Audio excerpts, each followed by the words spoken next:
بکسوں کے اوپر ابھی ہم نے شہد ڈال کے کھایا تھا. ہاں جی, منہ سے وہ کرک نہیں گئی. آگے بڑھتے ہیں. اچھا, اب یہ کہ دوسرا جو اس سے مسارے جو چیز ہمیں حاصل ہوتی ہے شہد کی مکھیوں سے جی, وہ ہے موم. موم شہد کی مکھیاں بناتی ہیں. صحیح. کارکن مکھی جو 2 ہفتے یا اس سے زیادہ عمر کی ہو تو اس کے پیٹ کے نیچے مومی غدود نمودار ہوتے ہیں, درست, جن سے موم پیدا ہوتا ہے.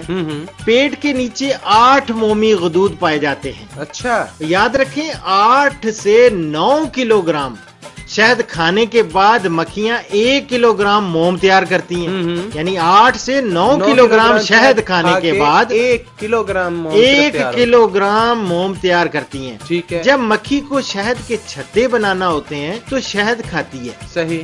ہضم ہونے کے بعد تیل کی شکل میں غدود تک پہنچاتی ہے اور پھر وہاں سے غدود کے ذریعے یہ گرم موم چھتوں میں لگاتی ہے. ٹھیک ہے. جب موم تیار کرنا مقصود ہو تو مکھیاں گچھوں کی صورت میں بیٹھتی ہیں. ان کی حرارت کی وجہ سے موم پگھل کر تیل کی صورت میں مومی غدود سے باہر آتا ہے. بالکل ٹھیک ہے. مکھی کی پچھلی ٹانگوں پر جو سیل ہوتے ہیں انہیں اگلی ٹانگوں سے ملاتی ہیں. ٹھیک ہے. اور منہ سے چباتی ہیں. جبڑوں سے چبا کر موم تیار کرتی ہیں اور اگر کسی جگہ موم کا ٹانکا لگاتی ہیں تو وہ بھی بہت مضبوط ہوتا ہے. واہ واہ. اور یاد رکھیں مضبوط موم یعنی موم بنانے کے لیے موزوں درجہ حرارت 29 سے 36 ڈگری فارنہیٹ ہے. ابتدا میں موم غدود سے نکلنے کے بعد سفید ہوتا ہے. جی جی. بعد میں موسمی حالات سے موم کی رنگت تبدیلی آتی رہتی ہے. ملی صاحب میں نے دیکھا کہ بہت زیادہ دیر تک استعمال سے موم کا رنگ کالا ہو جاتا ہے. ٹھیک ہے. ایک مومی شیٹ کم از کم 4 سال تک احتیاط کے ساتھ استعمال ہو سکتی ہے. اور یہ موم پانی میں حل نہیں ہوتا. کیا کہنے. اچھا سر, میں تو یہ سمجھ رہا تھا کہ یہ موم بتیاں جو جلانا ہے یہی صرف اس کا ایک استعمال ہے. یہ تو جو آپ نے پورا موم کے حصول کے لیے مکھیوں کی جد و جہد پہ روشنی ڈالی ہے جی, اس کے بعد تو اس کوئی اہمیت نہیں تھی. اب تو یہ بڑی ایک گراں قدر چیز معلوم ہوتی ہے. ہاں جی, بہت گراں قدر. اور اس کا اگر استعمال دیکھیں موم کا اور اس سے مومی شیٹ بنائی جاتی ہے اور گھروں میں موم بتیاں, کار کی پالش, فرش کی پالش, بوٹ کی پالش, بیس کریم, واٹر پروف کاربن پیپر نہیں ہوتے جی جی, وہ بھی, اور بجلی کے اوزار, دفاعی ساز و سامان میں استعمال ہونے والے بارود کو نمی سے محفوظ رکھنے کے علاوہ دوسرے ان گنت کاموں میں استعمال ہوتا ہے. یہ موم کا استعمال. ہاں جی, یہ موم کا استعمال. حالانکہ میرے نزدیک موم کا استعمال صرف ایک موم بتی کی شکل میں تھا. آپ نے تو ماشاءاللہ اس کے جو بتا دیے معاملات اور جو اس کے حقائق سے آگاہ کیا ہے بڑے حیران کن ہے. اچھا سر, مزید ایک آپ نے بتایا تھا جوہری معجون. جی, یہ ایک جوہری معجون یا میں نے اس کو آپ کو بتایا تھا کہ رائل جیلی. جی جی. یہ سفید رنگ کی کریم کی صورت میں ہوتی ہے. ٹھیک ہے. اور کارکن مکھیاں ملکہ کے لاروے کو کھلاتی ہیں. ٹھیک ہے. یہ اصل میں ملکہ کے کھانے کی چیز ہے. اچھا, رائل جیلی اس کو. اچھا اچھا. اور 5 دن سے زیادہ عمر کی مکھیاں اپنے غدود سے پیدا کرتی ہیں اور پروٹین سے بھرپور ہوتی ہیں. کیا کہنے. جو زرگ الہضم کرنے کے لیے تالیفی عمل کے دوران پیدا ہوتی ہے. اس کی خوشبو تیز ہوتی ہے اور ذائقہ کڑوا ہوتا ہے. ملکہ مکھی کو تمام عمر یہی خوراک دی جاتی ہے. صحیح. اس کے علاوہ کارکن اور نکھٹو, نہیں ایک نکھٹو بھی ہوتے ہیں, ڈرونز اس کو کہتے ہیں, ان کے لارووں کو یا جو چھوٹے ہوتے ہیں چھوٹے سنڈیاں سی کو بھی جوہری معجون ہی دی جاتی ہے. بالکل ٹھیک ہے. محدود پیمانے پر جوہری معجون مکسبان ملکہ کے کھانوں سے جمع کر سکتے ہیں. صحیح. انسانوں کے لیے بڑھاپے کے خلاف یہ ایک بہترین غذا ہے. لیکن سر ابھی آپ نے بتایا کہ یہ صرف ملکہ کھاتی ہے, کھانے کو دل چاہے, لیکن جب آپ نے بتایا کہ اس کا ذائقہ کڑوا ہوتا ہے تو میں نے اپنا ارادہ ذرا ملتوی کر دیا.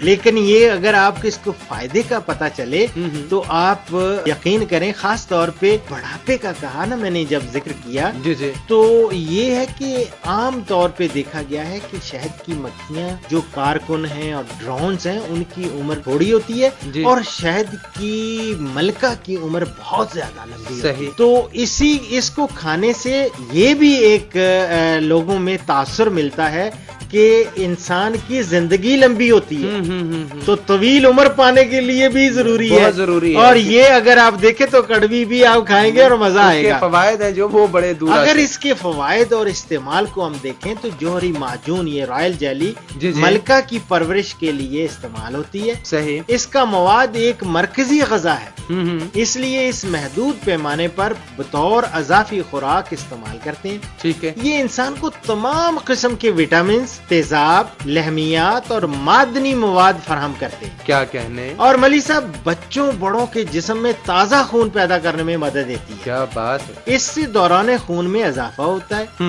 اور انیمیا جن میں خون کی کمی ہوتی ہے نا لوگوں میں اور جن کا نظام انہضام وہ خراب ہو اور جگر جو ہے کام نہ صحیح کر رہا ہو ان کو باقاعدہ کرنے کے لیے اور ان میں باقاعدگی پیدا کرنے کے لیے جوہری معجون یا رائل جیلی استعمال کی جائے. بالکل ٹھیک ہے. اور جگر کی بعض بیماریوں خصوصاً خون کے سرطان، کینسر، شریانوں کے ورم، میدے کا السر، بھوک کے خاتمے، گنٹھیا، مرگی اور زچگی کی کمزوری میں یہ ڈیلیوری کے بعد عورتوں کو ان کی ویکنس بہت زیادہ ہو جاتی ہے. رائل جیلی استعمال کرنے سے توانائی وافر مقدار میں حاصل ہو سکتی ہے. واہ واہ واہ سر یہ تو بڑی پاورفل جیلی ہے جس کا آپ نے ہمارے ہاں جی یہ بہت پاورفل ہے. اور اسی طرح زرگل یہ پولنز جو میں نے ذکر کیا ایک اور چیز جو حاصل ہوتی ہے وہ ہے زرگل. پولنز زرگل کو مکھیاں اپنی ٹانگوں میں لگی پولن باسکٹ میں پھولوں سے اٹھا کر لاتی ہیں. ٹھیک ہے. اور خانوں میں جمع کر دیتی ہیں. ٹھیک ہے.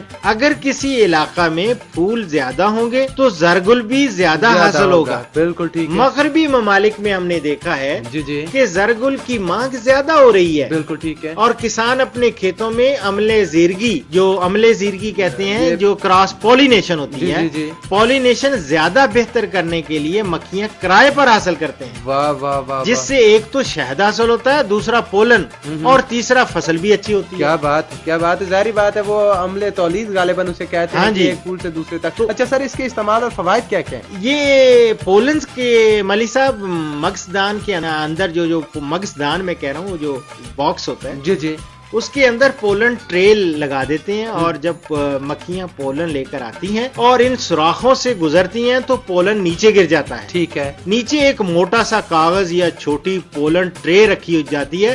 اس کو شہد کی مکھیوں کے لاروے بطور خوراک استعمال کرتے ہیں. درست. اس میں بھی لحمیات، معدنیات اور روغنیات شامل ہوتے ہیں. ٹھیک ہے. اور شین، سرسوں، فلائی، برسیم، شفتل اور پھلدار درختوں کے زرگل میں ایسی اجزاء پائے جاتے ہیں جو شہد کی مکھی کے لیے بہتر ثابت ہوتے ہیں. واہ واہ. اور زرگل انسانوں میں وزن کو کنٹرول کرنے اور نظام ہضم کو بہتر بنانے کے لیے بھی استعمال کیا جا سکتا ہے. کیا بات ہے جی. کیا بات ہے. اور میں بات بتاؤں جو بڑی پتے کی بات ہے یہ خاص طور پہ مرد حضرات کے لیے ہے کہ مردوں کے لیے بھی یہ پولنز بہت فائدے مند ہے زرگل کیونکہ زرگل جو ہے زرگل یہ میل پارٹ ہے پھول کا. اچھا. لہٰذا یہ مردوں کے لیے کہ یہ ان کے لیے بھی بہت ہی فائدے مند. بالکل ٹھیک ہے. بالکل ٹھیک ہے. اپنے سننے والوں کو بتاتا چلوں کہ یہ پروگرام آپ کے لیے خصوصی طور پہ ترتیب دیا ہے پاکستان ایگریکلچرل ریسرچ کونسل اسلام آباد نے ادارہ منتقلی فن زراعت میں.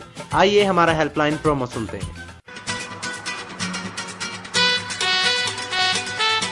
یہ ہے PARC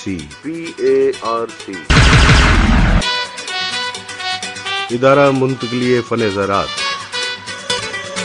پیش کرتا ہے آپ کے لیے کسان ہیلپ لائن 0800550556. اب زراعت کے میدان میں خود کفالت از خود آپ کے منتظر.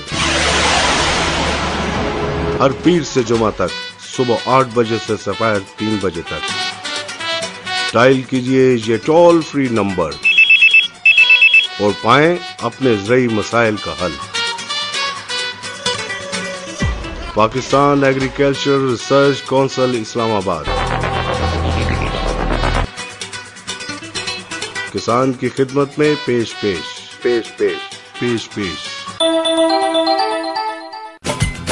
آپ نے ہمارا toll free help line promo سنا ہے. یہاں آپ کے زرعی مسائل کا حل موجود ہے. صبح 8 سے سپہر 3 بجے تک، ہر پیر سے جمعے تک آپ یہ ٹیلی فون نمبر ڈائل کر کے اپنے زرعی مسائل کا حل پا سکتے ہیں.